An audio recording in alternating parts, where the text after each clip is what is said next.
Quero saudar cada irmão, cada irmã que está conosco aqui no templo, você que nos acompanha pela internet, com a graça e a paz de nosso Senhor Jesus Cristo. Amém. Eu quero te convidar a abrir a palavra do Senhor no Evangelho de Mateus, capítulo 4. Capítulo 4 do Evangelho de Mateus. Há alguns textos que nos são recomendados para uma reflexão mais profunda, para um tempo de meditação, nesse momento que nós estamos vivendo, chamado Quaresma. E esse texto, aí a partir do versículo 1, é uma dessas perícopes que nos são recomendadas, né? Que a própria liturgia da igreja nos recomenda a refletirmos com um pouco mais de profundidade. E aí no capítulo 4 de Mateus fala a respeito da tentação de Jesus. Nós vamos ler do versículo 1 até o versículo 11. Diz assim, mesmo assentados, mas com toda a reverência, a palavra do Senhor, vamos fazer a leitura. A seguir, foi Jesus levado pelo Espírito ao deserto para ser tentado pelo diabo. E depois de jejuar 40 dias e 40 noites, ele teve fome. Então, o tentador, aproximando-se, lhe disse: Se és filho de Deus, manda que estas pedras se transformem em pães. Jesus, porém, respondeu: Está escrito, não só de pão viverá o homem, mas de toda palavra que procede da boca de Deus. Então o diabo levou a cidade santa, colocou-o sobre o pináculo do templo e lhe disse: Se és filho de Deus, atira-te abaixo, porque está escrito, aos teus anjos ordenará a teu respeito que te guardem, e eles te susterão nas suas mãos, para não tropeçares em alguma pedra. Respondeu-lhe Jesus: Também está escrito, não tentarás o Senhor teu Deus. Levou-o ainda o diabo a um monte muito alto, mostrou-lhe todos os reinos do mundo e a glória deles, e lhe disse: Tudo isso te darei, se prostrado me adorares. Então Jesus lhe ordenou: Retira-te, Satanás, porque está escrito, ao Senhor teu Deus adorarás, e só a ele darás culto. Com isto, o deixou o diabo, e eis que vieram anjos e o serviram. Vamos orar? Senhor Deus e Pai Todo-Poderoso, te louvamos, te bendizemos, te agradecemos, Pai, pelo privilégio de estarmos mais uma vez na Tua casa, pelo privilégio que temos, Senhor, de lermos a Tua palavra com liberdade, e te pedimos, Pai, que em nome de Cristo Jesus, o Teu Santo Espírito venha sobre nós, ministra aos nossos corações a Tua verdade, o Teu ensino, a porção que o Senhor tem para cada um de nós nessa noite. E que toda honra, todo louvor e toda glória sejam dados somente a Ti. E em nome de Cristo Jesus que nós oramos. Amém, amém. E amém. Então, como eu já disse, nós estamos no tempo da Quaresma. Hoje é o primeiro domingo da Quaresma.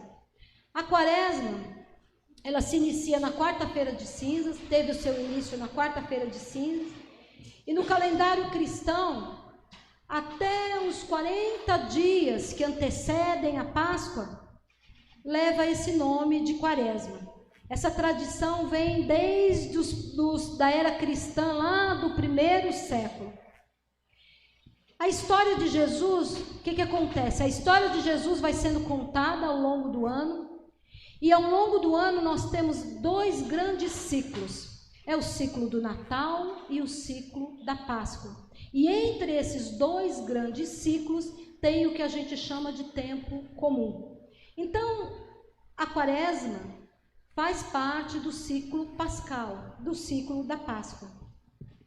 E é interessante que a gente compreenda isso, porque existe toda uma simbologia que nos ajuda a compreender melhor esses ciclos e a nos posicionarmos dentro desse tempo que nós estamos vivendo.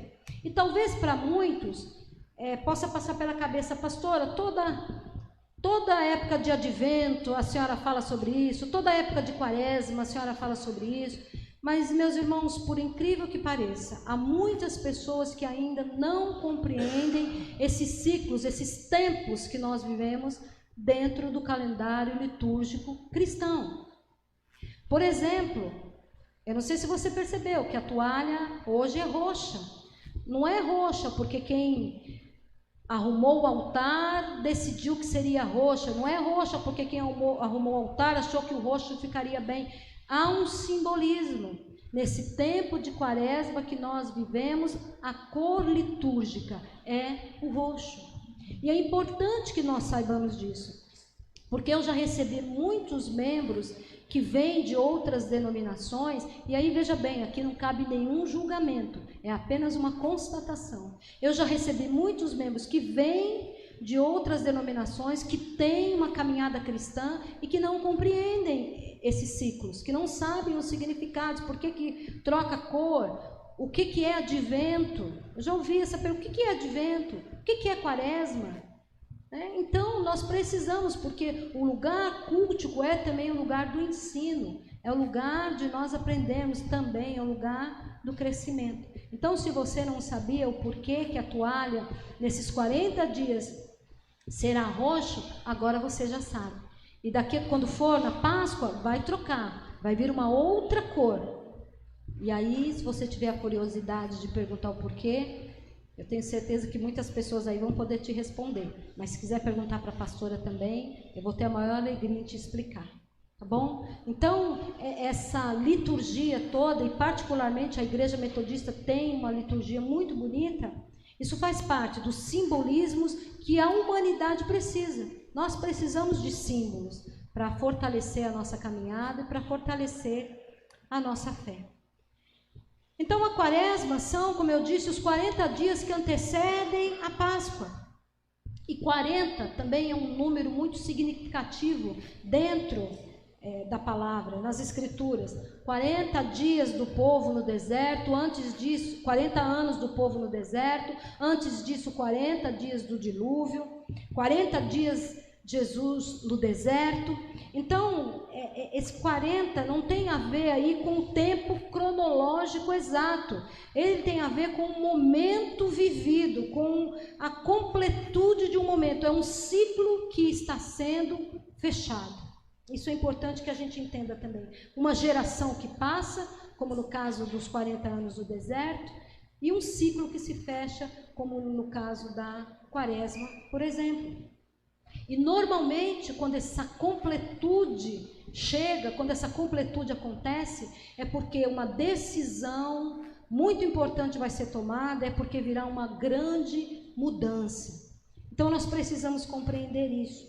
Quando nós olhamos para a história da humanidade, nós percebemos o quanto ela carece, principalmente se nós olharmos para a história da humanidade hoje. Hoje, nesse exato momento, nesse 6 de março de 2022, nós podemos perceber o quanto a humanidade carece de transformações.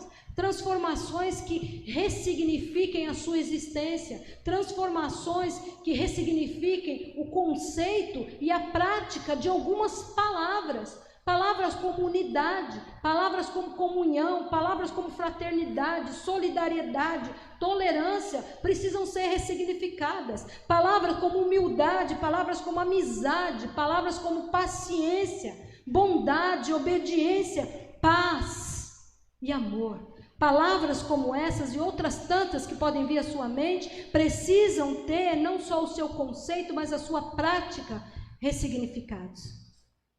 Por isso, esse tempo de quaresma traz para nós, cristãos, um grande desafio, mas traz também uma oportunidade de arrependimento e de mudança. É um chamado à revisão das nossas vidas, a revisionarmos as nossas escolhas, revisionarmos as nossas decisões, a maneira como nós temos sido gente, e a maneira como nós temos sido gente na vida, aí eu vou imitar a Heleninha, na vida de outras gentes. Nós precisamos rever isso, nós precisamos analisar como é que nós estamos ocupando o nosso lugar no mundo. se nós estamos fazendo alguma diferença aqui agora, nessa geração onde o Senhor nos colocou, nessa cidade onde o Senhor nos colocou, nessa igreja onde o Senhor nos colocou. Qual tem sido ou como tem sido o nosso testemunho? O que é que dizem sobre nós? O que será que dizem a nosso respeito quando nós não estamos presentes? Você já pensou nisso? O que será que falam sobre mim quando eu não estou ouvindo? E a outra pergunta: o que é que nós estamos falando a respeito dos outros quando eles estão ausentes? Há uma frase que diz que aquilo que a gente fala revela muito mais a respeito de nós mesmos do que do objeto da nossa fala. Nós precisamos refletir, nós precisamos pensar um pouco mais sobre isso. Então, o Quaresma é um tempo onde nós somos convidados a reflexões que nos levem a decisões, que nos levem a mudanças. Deixando para trás a nossa natureza pecaminosa, deixando para trás tudo aquilo que nos afasta da vontade de Deus. Quaresma é tempo de nós reafirmarmos projetos de vida ou rever projetos que nós temos na nossa vida, com mais sentido, com mais profundidade. É tempo de sair da superficialidade. Superficialidade nas relações uns com os outros, superficialidade na relação com o nosso Deus. Quaresma é tempo de abrirmos os nossos corações e permitirmos que o Espírito Santo nos ensine, que o Espírito Santo nos renove, que o Espírito Santo nos purifique. Quaresma é tempo de perdoar. Quaresma é tempo de pedir perdão. Quaresma é tempo de ajuntamento. Quaresma é tempo de pacificação. Quaresma é tempo de nos opormos a todas as tentações e rejeitarmos uma vida sem conteúdo, rejeitarmos uma vida rasa, uma vida que compromete a paz, uma vida que compromete a justiça, uma vida que compromete a dignidade, uma vida que compromete a verdade. Jesus veio ao mundo com a missão de salvá-lo. E antes de nós entrarmos no texto que nós lemos, nós precisamos compreender algumas coisas que precederam a esse texto. Antes de iniciar efetivamente o seu ministério, Jesus passou por algumas etapas. Jesus foi preparado para o exercício do seu ministério. Ele foi batizado, como está no texto acima do que nós lemos aí em Mateus. Ele foi batizado por João Batista. João Batista então tinha a missão de preparar o caminho para o Messias. Ele é conhecido como a voz do que clama no deserto. Vejam bem, não é João Batista, não era a voz que clamava no deserto. João Batista era aquele que proclamava a voz do que clama no deserto. A gente precisa compreender essas coisas. Então, após ser batizado, Jesus foi levado ao deserto, é o que diz o texto que nós lemos. E ele foi levado ao deserto para ser tentado, foi levado pelo Espírito para ser tentado. Ele ficou ali 40 dias e 40 noites, sozinho no deserto.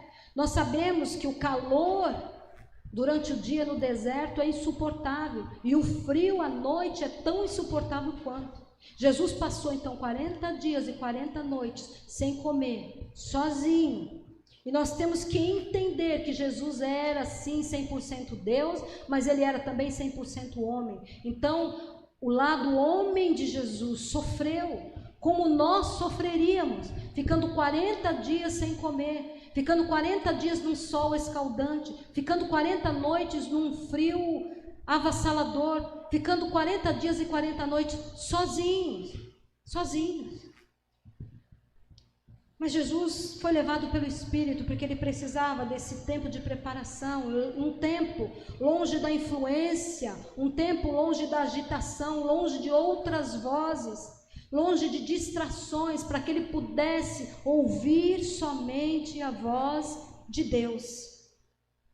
Jesus estava sendo preparado para a sua missão de salvar a humanidade. E muitas vezes é num tempo de deserto, onde nós também somos preparados, onde nós também somos fortalecidos.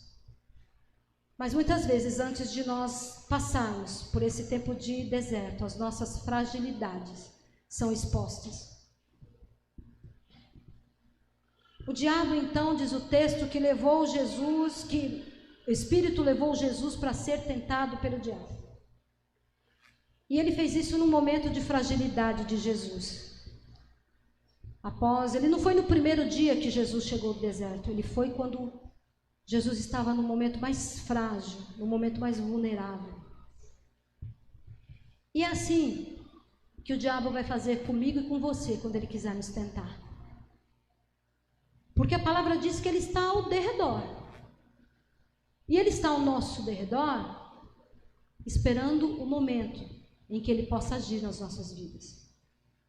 Isso nós temos que saber, não é para nos causar medo, mas é para que nós estejamos preparados, para que nós tenhamos discernimento de reconhecer as investidas que ele faz nas nossas vidas. Então ele vai aparecer na minha vida e na sua vida no momento de maior fragilidade, no momento em que nós estivermos nos sentindo mais vulneráveis. E aí o livro de Tiago, no capítulo 1, versículo 13 ao versículo 15, diz assim: ninguém ao ser tentado diga, sou tentado por Deus, porque Deus não pode ser tentado pelo mal e ele mesmo a ninguém tenta. Ao contrário, cada um é tentado pela sua própria cobiça. Quando essa o atrai e seduz, então a cobiça, depois de haver concebido, dá a luz ao pecado, e o pecado, uma vez consumado, gera a morte. Então nós somos nós somos tentados por aquilo que nós desejamos. Nós somos tentados pelas nossas próprias cobiças, essas que estão aí dentro de mim e de você, prontas para saírem, cada vez que a gente permitir. Por isso que é importante nós sabermos quem nós somos. Por isso que é importante nós conhecermos a nossa identidade e termos a nossa identidade reafirmada. Assim como Jesus teve, antes dele ser levado pelo Espírito ao deserto, você vai ver aí no capítulo 3, quando nós não lemos, que o próprio Deus diz que no momento em que Jesus foi batizado, veio uma voz do céu que testemunhou, que testificou a respeito de Jesus, dizendo: este é o meu filho amado em quem me comprazo. A identidade de Jesus foi afirmada e reafirmada. Então, todas as vezes que nós formos para um tempo de deserto, aonde nós seremos tentados, nós temos que crer que a nossa identidade também será reafirmada pelo Senhor. Jesus venceu todas as tentações e nós também podemos vencer, mas nós precisamos nos lembrar de quem nós somos e de quem é Deus nas nossas vidas. Quando Satanás tentou Jesus, a intenção dele era que Jesus pecasse. Ele acreditava que o lado homem de Jesus iria perecer, não iria aguentar, iria ceder a todas aquelas tentações, porque se Jesus pecasse, ele seria desqualificado enquanto Salvador, enquanto Messias.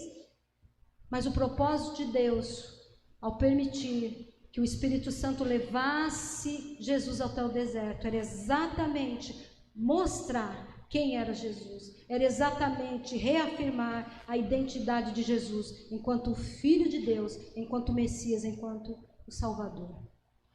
Jesus foi tentado diante de necessidades legítimas: comer, saciar sua sede, ter companhia, sentir que fazia parte, ser reconhecido. Mas ainda assim, Jesus não pecou. E nós aprendemos, até aqui nós já podemos aprender algumas verdades espirituais.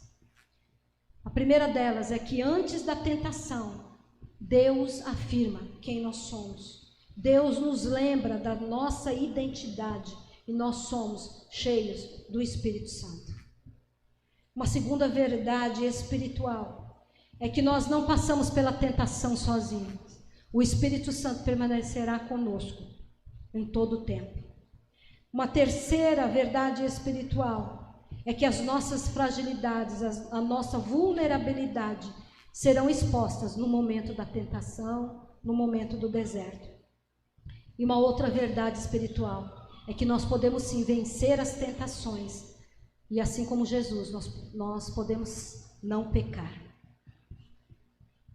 Então, assim como Jesus, quando nós somos pecados, quando nós somos tentados, nós precisamos ter essas verdades espirituais impressas na nossa mente e no nosso coração.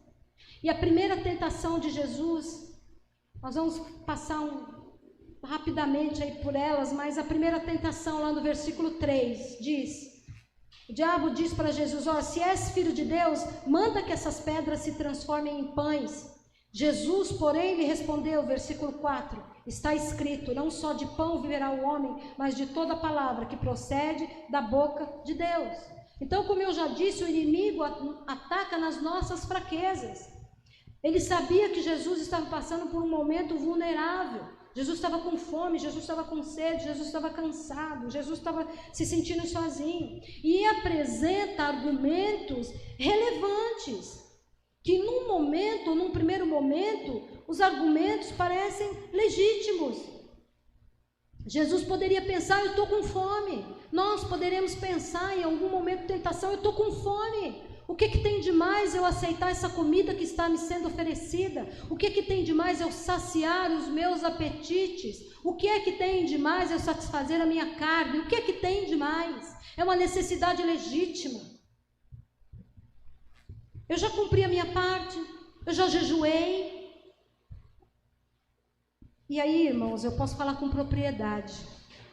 No tempo em que eu era de uma outra denominação, em que eu seguia outros preceitos, o costume era, na sexta-feira da paixão, vamos jejuar.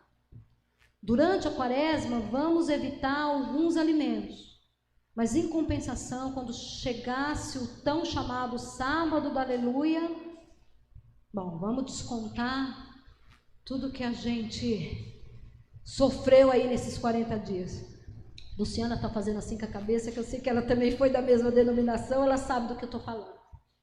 Então é mais ou menos isso que o diabo propõe aqui. Eu já fiz a minha parte, já jejuei, já dei a minha cota de sacrifício, agora eu posso me esbaldar, agora eu posso satisfazer a minha carne, agora eu posso saciar os meus desejos. Foi essa tentação que o diabo tentou impor sobre Jesus. Ele faz com que algo que é errado pareça certo. Olha como ele é astuto. Ele tenta enganar Jesus, e é isso que ele tenta fazer conosco. Ele tenta nos enganar, ele tenta nos ludibriar, nos convencendo de que algo que é errado pareça certo. Tem aparência de certo, tem aparência de bom, tem aparência de bonito, mas não é. Não é. Por isso que nós precisamos estar firmados, temos a nossa identidade firmada. Por isso que nós precisamos estar na companhia do Espírito Santo, para que ele, eu costumo dizer que o Espírito Santo é a nossa consciência, é aquilo que nos alerta, que nos diz: olha, o caminho não é esse, olha, isso parece muito simples, muito natural, mas não faça isso que não vai terminar bem. Quantas vezes nós deixamos de ouvir a voz do Espírito e pagamos um preço muito alto por isso? Quantas vezes? Então, no momento em que aquela necessidade primária fosse satisfeita, certamente outras necessidades surgiriam, e esse ciclo não se acabaria nunca.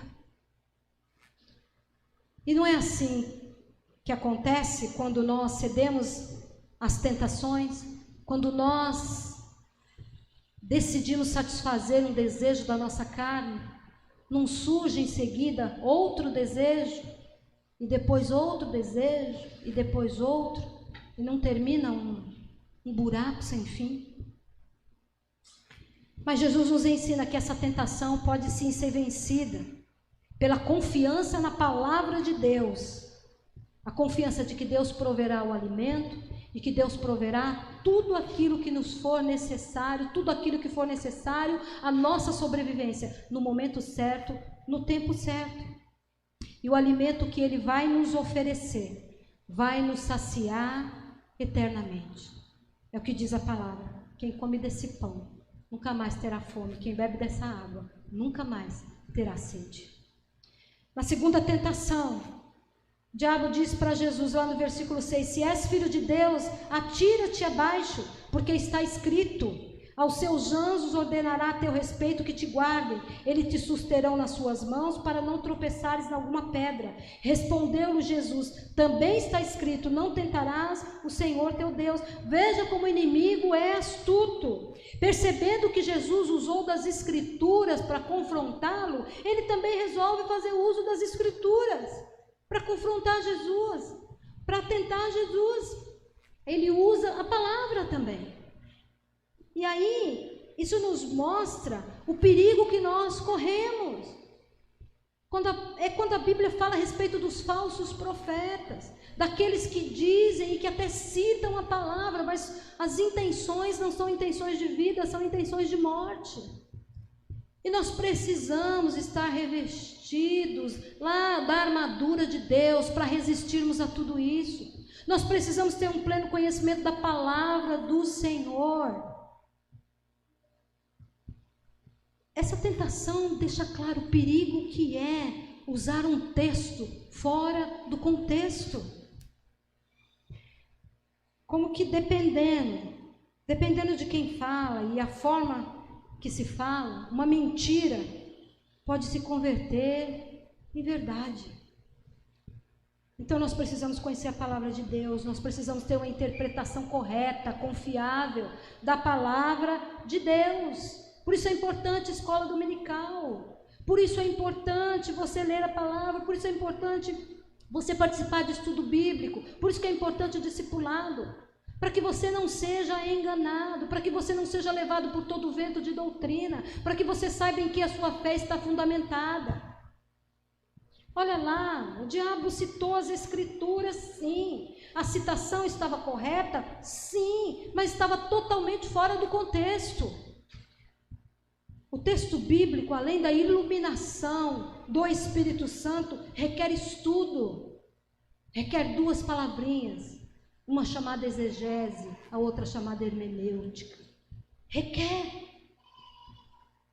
Não cabe no texto bíblico a nossa interpretação pessoal, não cabe no texto bíblico os nossos achismos, não cabe. Nós precisamos entender isso, precisamos buscar conhecer a palavra de Deus, para não sermos enganados. Em 2 Timóteo, versículo 16 ao 17, diz: toda a escritura é inspirada por Deus, útil para o ensino, para a repreensão, para a correção, para a educação na justiça, a fim de que o homem seja perfeito e perfeitamente habilitado para toda boa obra. Busque conhecer a palavra de Deus, busque estudar a palavra de Deus. Nós temos aqui os nossos professores de escola dominical que podem te ajudar nas suas dúvidas. Tem a pastora que pode te ajudar nas suas dúvidas. Acredite, é importante para que você não seja enganado, para que você não seja levado, para que você não leve a sua fé para caminhos tortuosos, para que você não seja pego servindo ao Senhor de forma errada em lugares errados. A palavra é viva e a palavra é eficaz. Isso está na Bíblia também.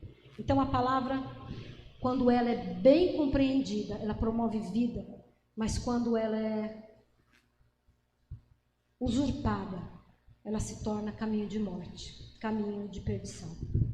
A terceira tentação traz a questão da celebração. O diabo tenta Jesus a ser celebrado. Lá no versículo 9 diz: o diabo dizendo para Jesus: tudo isso te darei, se prostrado me adorares. E aí, olha como muda.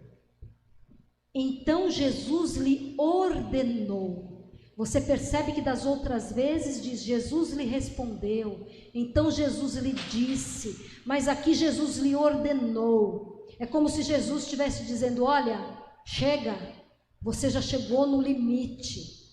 Aí então diz o texto, Jesus lhe ordenou: retira-te, Satanás, porque está escrito: ao Senhor teu Deus adorarás e só a Ele darás culto.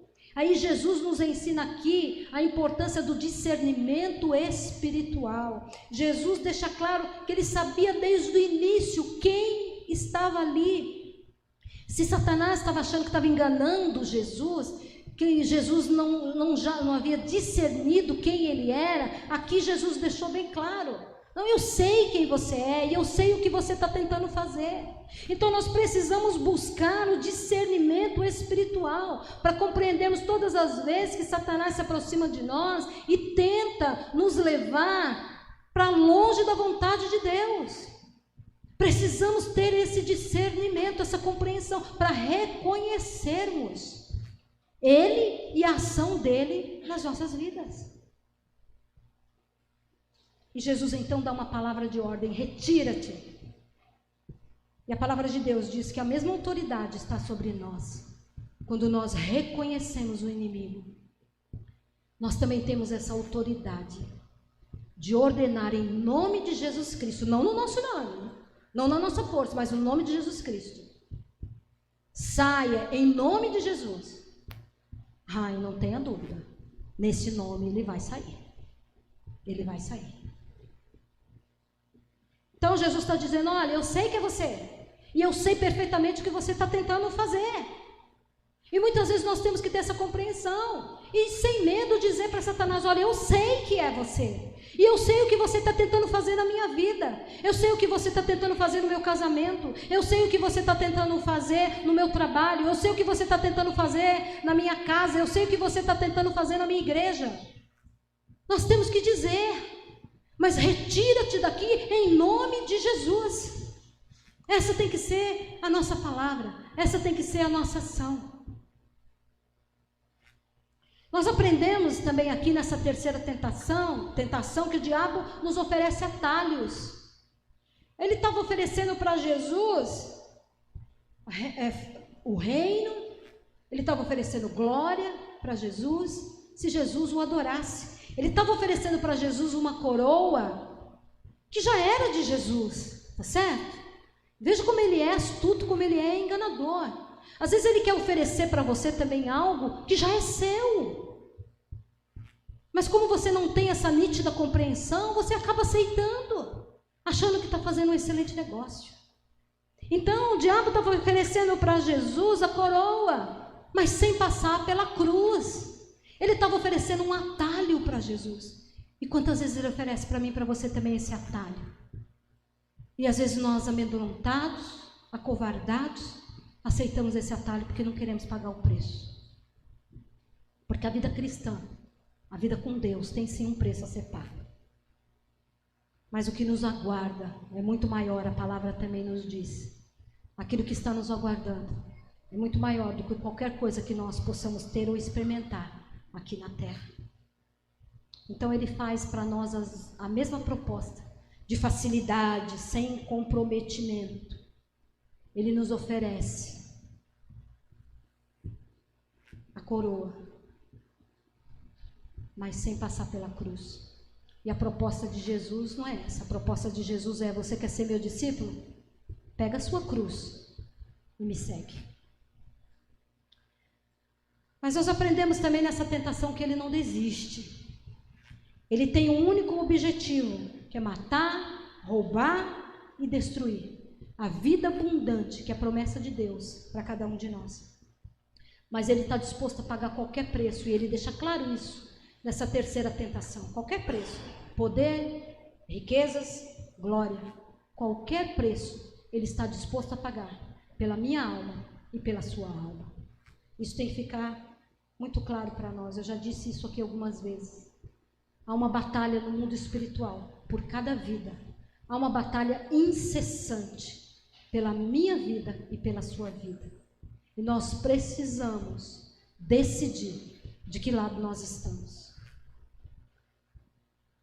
Eu quero te convidar a fechar os seus olhos, se colocar na presença do Senhor que está aqui nesse lugar. Talvez você esteja passando por um deserto. Talvez você esteja se sentindo num processo de peneiramento, eu vou chamar assim. Mas vocês têm que confiar que talvez você esteja sendo, que talvez não, que certamente você está sendo preparado para uma missão. Você está sendo preparado para uma mudança, você está sendo preparada para algo novo que o Senhor tem para a sua vida. E nessa experiência de deserto, as suas intenções, os seus motivos serão purificados nessa experiência de deserto. A sua determinação será solidificada nessa experiência de deserto. O seu chamado será clarificado. A tentação é uma realidade que todo cristão vai um dia experimentar. Não há quem esteja imune a ela. Mas Jesus foi tentado como um homem e ele não pecou.